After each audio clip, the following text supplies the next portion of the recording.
Doncs el nostre punt TIC realment és un punt TIC que té en compte l'emprenedoria, és a dir, el que fa és aprofitar el talent local i el posa al servei de la ciutadania.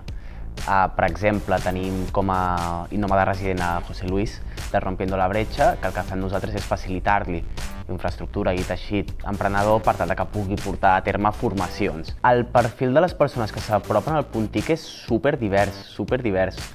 Ara mateix estem bastant amb alfabetització digital, però per persones grans, hem desenvolupat els cursos de més digitals i, per tant, durant aquests últims mesos el target ha estat gent gran, però no diria que hi hagi un segment poblacional específic i concret. Rompiendo la Brecha va sorgir a finals del 2023 arrel d'un projecte que vam presentar a Citylab de Cornellà, un projecte que versava sobre reduir la bretxa digital al col·lectiu de la gent gran i que estava molt enfocat en tots els tràmits digitals.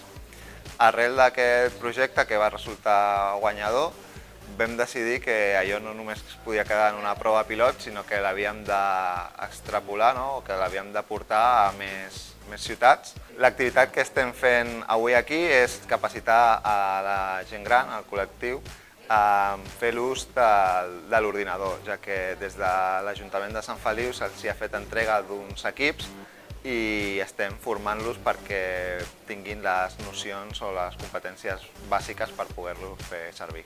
Estem treballant a connectar com s'han de connectar a internet, com muntar el seu dispositiu a casa, quins són els programes que estan instal·lats al dispositiu i una mica l'ús més bàsic de l'ordinador. És un punt de referència d'alfabetització digital que està establert i que és una mica un imant per la gent que ho necessiti. I això és un punt de referència clau i conegut.